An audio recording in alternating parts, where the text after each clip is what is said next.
Well, this happened about 30 years ago when I was scuba diving with my parents. I was only 16, so my parents were pretty reluctant to let me go with them.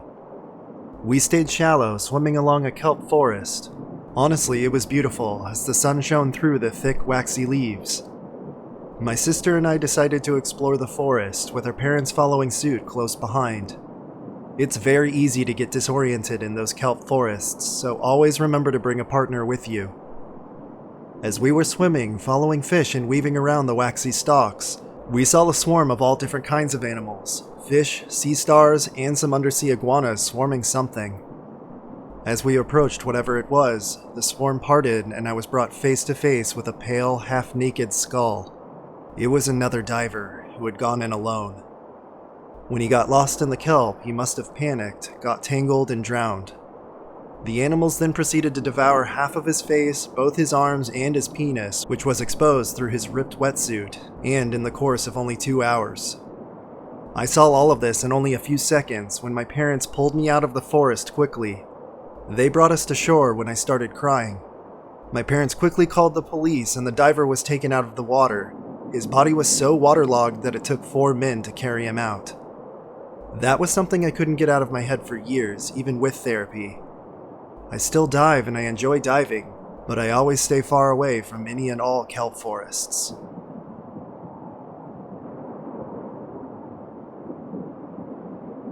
I was on a 41-foot sailboat in the middle of the Chesapeake Bay with about 7 other men.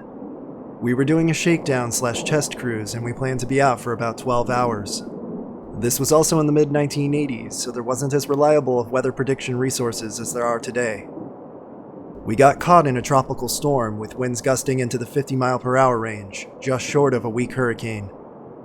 We had just barely managed to rig some storm hawsers and storm sails because the one fellow on board who was the best sailor sensed the storm was almost on us, otherwise we probably would have died.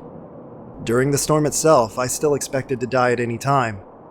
In fact, we made one of those security calls on the radio. If you've had time at sea, you know what I'm talking about. If not, it's not that important.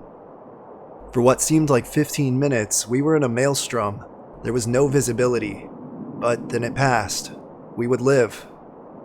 This was at about 3 p.m., and although there was cloud cover, of course, the ambient light was such that you could see 2 miles or so in any direction. If you're familiar with the sea, you know that such storms like these, particularly in shallower depths near land masses, dredge a lot of things off the sea floor. Here's the sighting. We're all on deck, working lines, checking damage, etc., and the bay around us is choppy and churning and foaming. Old-timey sailors often use the saying, "the sea is confused." I look about 15 minutes off the starboard side and something swims to the surface, breaks the surface, looks at us, and then submerges again. It was like a thin man with a humanoid shape. Their arms articulated like a man, and they had a human head, but its skin was covered in scales like a snake. It looked at us, blinked its weird, heavy-lidded eyes, and then dove back under. So, maybe you need to know a few things about me at that moment. No drugs, no alcohol, no injuries. I was elated because I was glad to be alive, but my senses in that situation were sharpened, not dulled. I had, at that time, about 6 years' experience on ships and fishing boats, and had seen squid, octopi, flying fish, sharks, skates, etc., all around the world. I was not the type of guy to see a patch of seaweed and call it a sea monster. I made an instant decision that I was not going to say anything. What could I say? I just saw a strange creature, take my word for it. The men on this boat were all mechanics and engineers and professionals. Why get a reputation as a flake? At the time, it was important for all of us to get D-Skipper or OOD qualifications, and saying something like that would be really frowned upon. And as I stood there in my life vest soaking wet, hooked onto the steel lifeline, glad to be alive, one of the other sailors, who was a USN captain, with over 30 years of experience in the surface navy, piped up and said, "I just saw a brown thing pop up on the surface. It looked like a lizard man, with a scaly face. It blinked at us with these big eyes and then just went back under." "Yeah, I saw it too," I said. No one else said that they had seen it. Then we sailed back to the pier later that day and didn't speak of it again.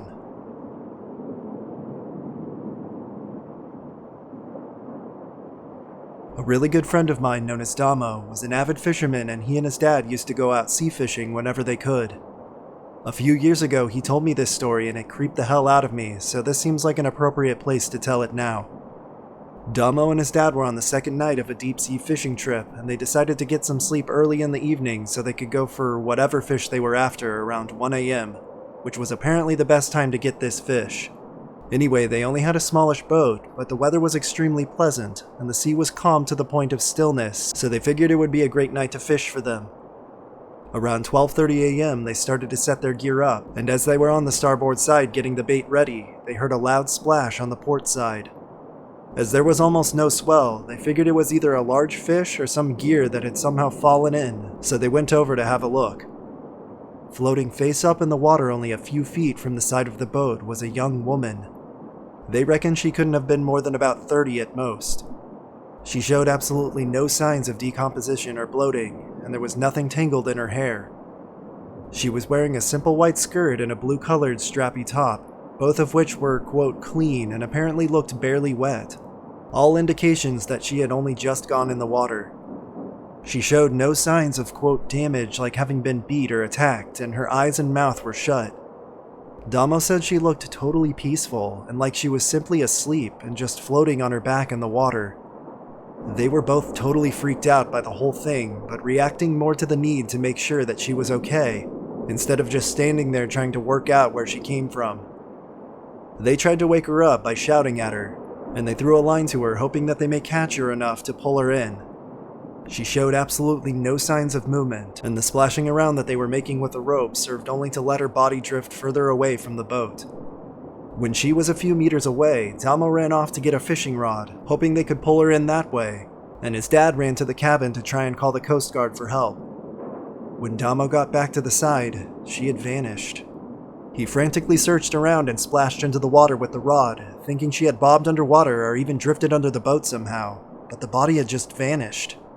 Eventually his dad, figuring they couldn't just leave a potential dead or unconscious body floating out in the water, jumped in and swam over to where she had last been, hoping he may find her under the surface, but they couldn't find anything.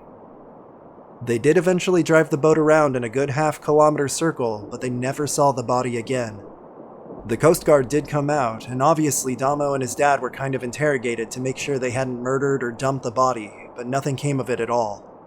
The freakiest thing about it all was the boat was thoroughly checked before they had set out fishing for the day, so they could say with certainty that there had been no woman on board when they set off. The apparently, quote, fresh state of the body kind of removed the possibility that she had been in the water a while, and that they had just found the body, and that they were far enough out from land, and nowhere near any other boats, that her appearance there was just totally unexplainable, as was the way the body just disappeared. Damo and his dad hadn't been gone more than 20 seconds from the side of the boat, but in that time the body just completely vanished. They were both really shaken by the whole thing, and were most terrified by the fact that her appearance was preceded by the heavy splash in the water, to them suggesting the body had only just entered the water from their own boat. They tell the story now as a kind of, you won't believe what happened to us type of thing, but it shook them badly, and neither have been back to the same fishing spot since.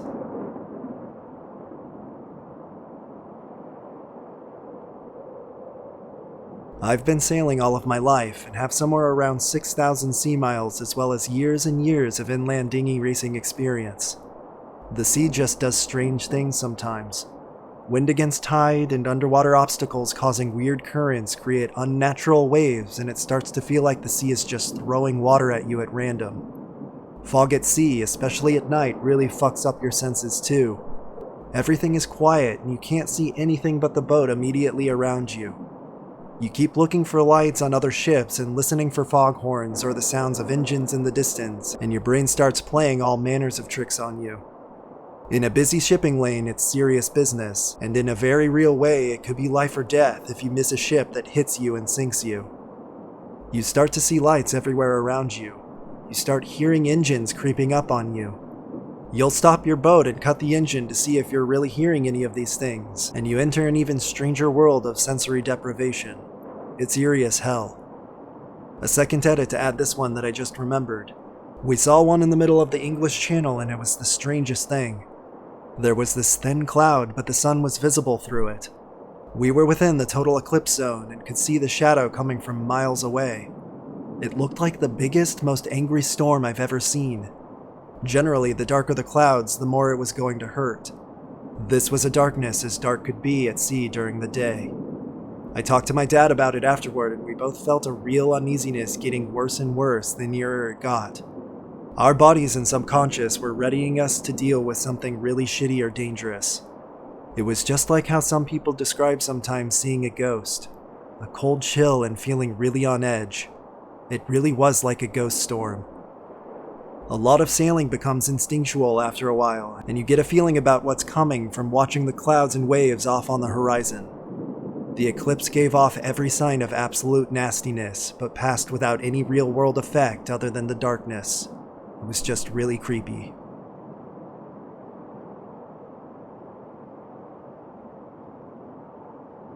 This was on a dive trip near Komodo National Park in Indonesia a few years ago. It was one of a series of dives to get my advanced diving certificate, and this was my memory of what happened. About 25 minutes into our dive, it occurred to me that I might die. My girlfriend and I were in the strongest current we've ever dived in. We had been swimming upstream for what felt like 10 minutes, and we'd only moved about 2 feet. My muscles were burning, and I was sucking air as if I was running uphill on a treadmill. I then noticed I only had about 500 psi left in my tank. This is the magic number at which dive masters assemble their divers to begin a safety stop, waiting 3 minutes at 5 meters to decompress before ascending to the surface. We were only 3/4 of our way through the dive, and at the rate I was sucking air, I was worried I'd be through it in the next 5 minutes. I glanced over to my girlfriend, and she didn't seem to be doing much better. She was struggling to move ahead, and now putting her hand out for our dive master to help. We were swimming towards a reef and had the open ocean behind us. If we couldn't hold our position there, we'd be whisked backwards, out of reach of the reef, and into the big blue where we'd be by ourselves, far off from the boat pickup spot. With that idea turning over in my head, matched with the knowledge that other divers had been lost in the currents around Komodo National Park, and seeing my girlfriend in trouble, I first got angry. What the hell were we doing here? God damn it, this is ridiculous. Why did we ever get into this when we read the currents were so strong? I saw the dive master take her by the hand and drag her to a rock on the sea floor, which the dive master then mimed for her to hang on to. Shit, I don't think I have enough strength to swim over to that rock, I thought, recognizing it was about 20 feet away, and for the past minute I hadn't had any forward progress against the unseen hurricane-like current floating straight at me. My anger then turned to panic, and my breath quickened. I was sucking in air at twice my normal rate, which meant the time left on my tank, which I said earlier was around 5 minutes, would now be cut even further. Of course, realizing this underwater only added to my fear, making the situation worse, which then gave me something more to panic about. It was a real productive time. If it were an equation, it would look a little bit like this. I'm running out of strength, plus running out of air, plus my girlfriend is in trouble, plus how am I going to get to that rock equals panic. My legs were getting weaker, and my jaw, which had until now forced my teeth around my regulator with crazy glue-like strength, also started to go slack. I now started swallowing water. At this point, something new occurred to me. Here it is in the equation. I'm running out of strength, plus running out of air, plus my girlfriend is in trouble, plus how am I going to get to that rock, plus swallowing water equals death. Our dive master, who had secured her onto a rock, looked back at me and I mimed the underwater signal, which I'm sure no dive master wants to see. 2 hands around my throat to say I was out of air. This wasn't true, of course. I still had air, but I couldn't summon the strength to get to it. Instead, I was sucking in water. Plus, my mask had started to leak. Regardless, it was a game of semantics, and I got my panic across. In the few seconds it took for her to swim over, I had to fight every impulse in me that said to get to the surface, get out of the water, surface, and ditch the dive completely. I could do this, but it was a gamble. If I didn't give myself a chance to decompress and flew to the surface, I was worried I'd get the bends and be trading in one bad situation for another. Although choking underwater didn't feel like a great alternative, I stayed put long enough until our dive master swam over. She gave me her secondary regulator to breathe from and pulled me over to the rock my girlfriend was hanging onto for our safety stop. While her regulator helped, it was only a half measure because I still had trouble finding the strength to bite down hard enough to keep water from getting past the regulator and then swallowing it. I had a moment on the rock with our dive master, doing my best underwater mimicry to explain my breaths were half air, half gulps of water. She then encouraged me to calm down. Solid advice, I thought, and I did my best to slow down my breathing. It worked for a while as we hung onto the rock, but I was still swallowing water, and it was a horrible feeling that I wanted to get away from. Realizing the constraints we were under, i.e. going to the surface without a proper safety stop, could be a problem, I looked at her through my mask and gave her the sign to surface, which she replied to at first with a sign of patience. Again, solid advice, but I was panicked, and I kept signaling the surface again. Can we go up now? Like a kid in the backseat of his parents' car asking, are we there yet? How about now? After my constant nagging, we eventually surfaced, and I promptly broke the waves. I then puked back the sea I had swallowed. I was alive. After a brief celebration, it turned out to be a small comfort. I had a chat with our dive master, and I agreed that it was the right decision. We were going to dive again in an hour. In truth, it was the last thing I wanted to do. I would rather have stayed above the water, on board sipping hot tea with a towel around myself, soaking in some sun. But I knew, like the proverbial saying, get right back on a horse, it made sense. And it made the difference. I was glad we got back in, because our remaining dives there were really amazing. This one, though, I'll never forget.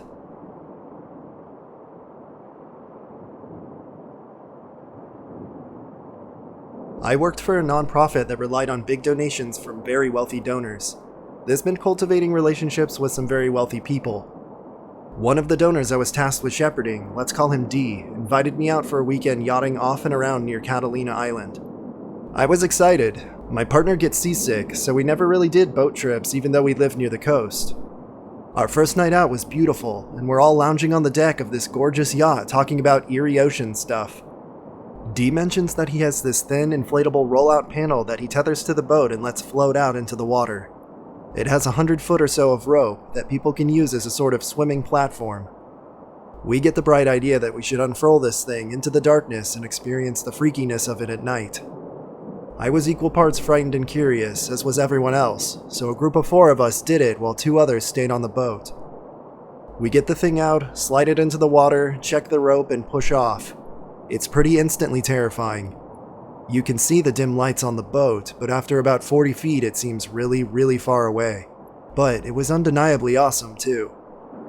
We're chatting quietly to ourselves, but mostly we're being quiet and just taking in the weird mix of fear and awe of being so close to the water in the middle of the night. We get to the point where the tether gets taut and you can immediately feel the current tugging us away from the big boat, which again is freaky, but we're confidently tied to the yacht. It's hard to see much of anything other than a few lights on Catalina, or on the ocean side, not the bay side, even though we're not far from shore. I lie back flat on the platform and everyone else does the same. The water wasn't rough, but it was moving, so you would get rocked in random directions and splashes of water that would lip up over the edge and get everyone wet. Honestly, it was kind of nice. All of the sudden though, the feeling of the waves, that were kind of random and choppy, transitioned to a very smooth swell. This makes us all gasp. We're rising, and rising, quickly but smoothly, and everyone jolts up. There's virtually no light from the moon, but it's enough for us to notice the gigantic fucking thing just under the surface of the water from us. As soon as we notice it, it's already passing, and it sets in that it must have been a massive, massive whale moving right below us, maybe just a foot or 2 down, and we're feeling the water displacement from it. No one makes a fucking peep. I immediately grab the tether and start pulling us in though, and others start to help. No one makes a sound until we get back to the big boat, which no one leaves for the rest of the trip. It's all we talk about for the next 24 hours. Needless to say, I now have a healthy fear of the ocean, especially at night. People are tiny, and the ocean is big.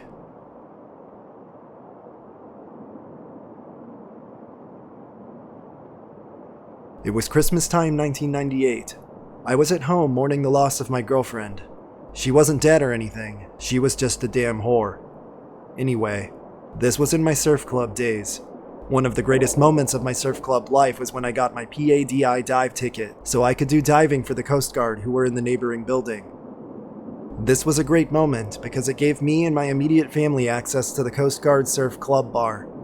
I was popular that year all of a sudden. So there I am, bitterly complaining to no one, because they're all drinking at the surf club, about the aforementioned damn whore when my lounge is lit up with blue and red lights. A policeman had driven down the driveway and parked outside and decided that knocking was too hard, so just turned on the lights instead. My father was sitting in the front of the bar laughing at my face when the officer told me to get in the car. There had been a boat accident. 3 guys had taken a boat out and managed to sink it. One had made it to shore and raised the alarm, but he didn't know where his friends were. The commotion had spilled into the bar at the surf club, and it was realized quickly that the on-call diver had been drinking for a few hours. The time is 7 p.m. at this stage. Enter my father. "My son is the diver for the surf club. He's at home probably complaining about his damn ex-girlfriend," he proclaimed. I'm guessing, of course, but I would even suspect he would have stood up before declaring that. And with that, I was conscripted. I was on the Coast Guard boat with all of my kit and getting the rundown. A 22-foot boat, stuck anchor, mildly choppy seas, Tanner's Rock, 2 missing. Tanner's Rock was a popular fishing spot, a large rock formation about 30 meters deep that fish tended to gather near. I assume it had a great bar or nightclub or something. I don't really know what attracts fish to stuff. I'm suited up and my game face is on. It's now close to 8 p.m. I'm about to roll backwards into the sea when the skipper says, "Well, I don't see any sharks. Good luck." That bastard. Over I go. They had dropped a rope with a sandbag attached when we got to Tanner's Rock, so I could guide myself down. I grab the rope and start descending. The dark closes in around me, and the lights on my helmet and wrist penetrate far less than you would think, and it's much less than I hoped. You can't really crash dive 40 meters down, or you'll get narked pretty hard, and you definitely can't crash surface from 40 meters, or you'll get the bends. So, slowly does it. But there's no sound, and it's a closed dark bubble with swaying edges. So, you need to make your mind pay attention to anything other than the shapes in the fucking water. Because you will see them. There are sharks and squids and octopi and demons and witches, all just outside of your line of vision. It's so dark you can't see the surface at all. No stars, no moon. Is that a shark? No, it's fine. Bump. The knots on the rope are 10 meters apart, 3 more to go. Bump. The darkness seems to be getting closer somehow. Bump. Nearly there. The bag has stirred up the bottom a bit, and there's even less visibility now. I didn't see the bottom at first, because the back of the boat came out of the dark at me. It was nose down, stern up, standing at about 45 degrees from the bottom. This was the moment I realized there could be 2 bodies on that boat. The lights now had something to bounce off of, so I could see a little more than I could before, and I started to check the boat. The cabin door was closed, so I knocked. I have no idea what would have happened if they had knocked back, but there was nothing. I had to gently but violently rip the door off and repeat the process for the onboard toilet room, but that was thankfully empty too. I grabbed the EPIR beacon, which was in a plastic bag, meaning it didn't go off, and I had a look at the front of the boat. The anchor had gotten stuck, and the winch was strong enough to pull the front of the boat down. I think the finding was that a wave came over the front and flooded the front section of the boat, and then the winch took over and happily wound the boat to the anchor, and then jammed up on the chain and stopped. I undid the bolt on the anchor, and the boat started to slowly rise. I tied the sandbag rope to the bollard on the front and started the long ascent back into the dark. I started thinking about the 2 missing men, floating around drowned just beyond my sight in the dark, imagining hands reaching out for me, or sharks eating them and looking for more humans. Bump. Check my watch. I have to go slow enough to do a 1 minute per bump. I could do 2, but better safe than sorry. Let me tell you that this is a long-ass minute. Up we go again. Bump again. Timer again. This is easy. You've done it before. Start rising again. Bump. I'm about 10 meters down, and I have heaps of air and an overactive imagination when it all goes to fuck. Beneath me I can see movement. Fast movement. One hand points the light at where the other hand goes for my diver knife. A huge solid object is just below my feet. It hits and slides up my leg, and I realize in horror it's the fucking boat. The boat has risen and the pontoons are expanding as the gas expands too, displacing more water and accelerating the ascent. The boat goes past in a few seconds, and in my relief I actually laugh. I resheath my knife, and then I realize my mistake. The rope is gone. That damn boat has stolen my rope. So I do what my training tells me to do, and I piss myself. I look at the watch and it's been another minute. I start to rise with no reference points and no guide. After what feels like a year, I surface to the yells and abuse from the Coast Guard trying to figure out what to do with the capsized but now floating boat. I swim over and get back on our boat. We manage to flip the capsized boat. Royal we, I didn't do shit, and tow it back to shore. I had to debrief with the police and went to see my dad, still wearing the wetsuit half undone now and with bare feet. I get a Viking hero's welcome. Beer and cheering and much storytelling was had. It turns out that all 3 people got to shore. 2 were close to each other and went home to get drunk, while that third guy raised the alarm.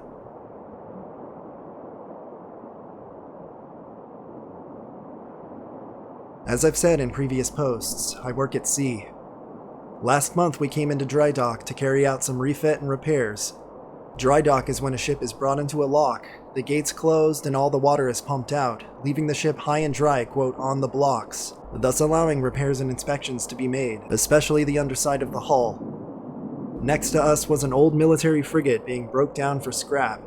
She arrived about 2 weeks prior to us. Once the frigate was on the blocks and dry, all of the crew left the old girl to her fate. It was a sad sight, but that's how these things go. Once all of the sensitive stuff had been removed, the dock workers were free to go on. The dock foreman, John, went on board first with a camera to take pictures of the work areas. He took a couple of hundred all in all. This was one of them. He later sent all of the pics to his boss, who upon seeing this one called John straight away asking, "Who is the guy with the axe at the edge of the camera flash?" John had no idea. He never saw anyone. The area where this picture was taken was in a cross alleyway, deep inside the ship. He was going around with a torch and a camera. When he'd go to take a picture, he would turn off the torch, leaving him in total darkness, and snap the shot. He would then turn the torch back on and be on his way. Due to the fact that it was a military vessel, the police were called.